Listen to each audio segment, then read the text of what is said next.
Israel दुनिया का एकमात्र यहूदी लोगों का देश है, जिसे लगभग दुनिया के सभी देशों ने मान्यता दे दी है। और इसी ज़मीन पर एक और देश है, फ़िलिस्तीन, जो कि अरब मुस्लिम देश है।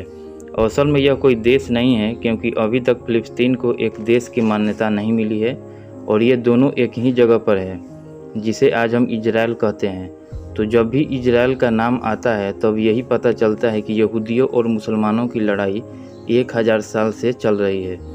तो आज की इस वीडियो में हम इजराइल और फ़िलिस्तीन का जो विवाद है उस बारे में विस्तार से जानेंगे कि क्यों इन दोनों के बीच विवाद है, इसके कारण क्या है, कब यह विवाद शुरू हुआ था। तो दोस्तों, वीडियो को अंत तक जरूर देखिएगा और अगर आप चैनल पर पहली बार विजिट कर रहे हैं तो चैनल को सब्सक्राइब और वीडियो को लाइक जरूर कर दें। तो दोस्तों, आज से 3000 साल पहले आज का जो इजराइल है, यहाँ पर पैगंबर इब्राहिम के पोते याकूब के 12 बेटों ने 12 अलग अलग यहूदी कबीले बनाए थे यरूशलेम में। यह यरूशलेम आज इजराइल में है। यहाँ पर इन यहूदी लोगों ने टेम्पल माउंट बनाया था, जो यहूदी लोगों का सबसे पवित्र स्थान था। फिर 2000 साल पहले रोमन लोगों ने इस पर हमला किया। इस कारण यह सभी यहूदी लोग इस जगह को छोड़कर दुनिया के अलग अलग कोने में चले गए और रोमन लोगों ने यहूदी के पवित्र टेम्पल को तोड़ दिया। उसकी सिर्फ एक ही दीवार आज बची है, जिसे हम वेस्टर्न हॉल के नाम से जानते हैं। और यहूदी लोग आज भी इस दीवार पर अपनी प्रार्थनाएं करते हैं। और इसी शहर में रोमन लोग यानी ईसाई धर्म के लोगों का भी यह सबसे पवित्र स्थान है, क्योंकि ईसा मसीह को इसी जगह पर लटकाया गया था। इसके बाद मुस्लिम लोगों ने इस पर कब्जा कर लिया और उन्होंने मुसलमानों का तीसरा सबसे पवित्र स्थान इस जगह पर बनाया। लेकिन यहूदी लोग जो दुनिया के कोने कोने में अलग अलग जगह पर जा बसे थे, उनके साथ अत्याचार होने लगा था, जिसे एंटीसेमिटिज्म कहा जाता है।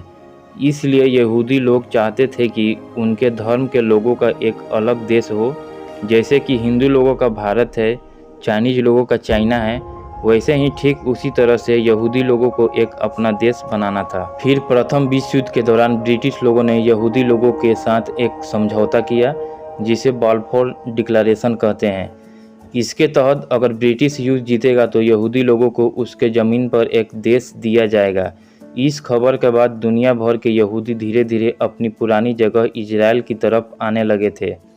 लेकिन युद्ध के बाद ब्रिटिश ने ऐसा नहीं किया और फिर दूसरा विश्व युद्ध हुआ, जिसमें हिटलर ने 60 लाख यहूदी लोगों को मार दिया। इस कारण दुनिया को बचे हुए यहूदी लोगों पर दया आ गई कि अब यहूदी लोगों पर अब अत्याचार नहीं होना चाहिए। इस कारण यूनाइटेड नेशन ने साल 1948 में फ़िलिस्तीन के अंदर एक हिस्सा यहूदी लोगों को दिया, जिसे इजराइल नाम दिया गया। अब फ़िलिस्तीन में मुस्लिम लोग रहते थे। उनका कहना था कि हमने कभी यहूदी लोगों को नहीं मारा और न ही हमारा उनसे कोई दुश्मनी है। यहूदी लोगों पर ईसाई धर्म के लोगों ने अत्याचार किया था, तो यहूदी लोगों को यूरोप में उनके देश बनाकर दो, उन्हें अरब में कोई देश नहीं मिलेगा। लेकिन फिर भी इजराइल को इसी ज़मीन पर अपना घर मिला और यहीं से इजराइल फ़िलिस्तीन का विवाद शुरू हुआ साल 1948 से। क्योंकि दिक्कत ये हुई कि दोनों समुदाय ने एक ही ज़मीन को अपना मान लिया। अब फ़िलिस्तीन नहीं चाहता था कि कोई नया देश बने, इसीलिए 1948 में इसके 3 पड़ोसी देश ने इजराइल पर हमला बोल दिया, जिसमें इजिप्ट, सीरिया, जॉर्डन और इराक शामिल हैं। लेकिन 4 देश मिलकर भी इस छोटे से देश को नहीं हरा पाए और बदले में इजराइल ने यरूशलेम पर कब्जा कर लिया। इस युद्ध में 7 लाख फ़िलिस्तीनी बेघर हो गए, जो अरब में रिफ्यूजी बनकर चले गए। फिर इसके बाद 6 डे वॉर शुरू हुआ, जिसमें इजराइल ने फ़िलिस्तीन के और ज़मीन हड़प ली। साल 1967 में इजराइल ने दूसरी बार फिर अरब देशों के साथ जंग की। अरब के सभी देश एक साथ इजराइल पर टूट पड़े। इसमें अरब के करीब 6 देश शामिल थे और सामने अकेला इजराइल। लेकिन 6 दिन के अंदर ही इजराइल ने इन सभी अरब देशों को हरा दिया। सिर्फ 6 दिन में 6 देशों को हरा दिया। इस युद्ध के बाद जो थोड़ा सा भी एरिया फ़िलिस्तीन में था, उसे इजराइल ने हड़प लिया, जिसमें फ़िलिस्तीन के 2 जगह वेस्ट बैंक और गाजा, इन दोनों जगहों पर इजराइल ने कब्जा कर लिया। फिर इसके बाद एक और झगड़ा शुरू हुआ फ़िलिस्तीन और इजराइल के ही बीच।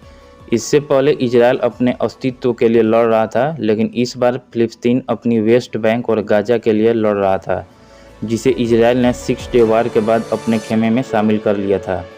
अब यह नया झगड़ा अगले 30 साल तक चला और ऐसा लग रहा था कि इन दोनों देशों के बीच शांति समझौता नहीं हो सकता है।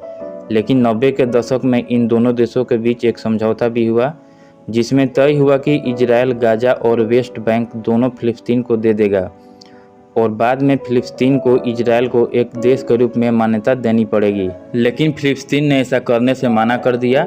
आज के तारीख में फिलिस्तीन को दुनिया कोई देश नहीं मानती है। तो आपके दिमाग में एक सवाल उठ रहा होगा कि फिलिस्तीन को आखिर कौन चला रहा था।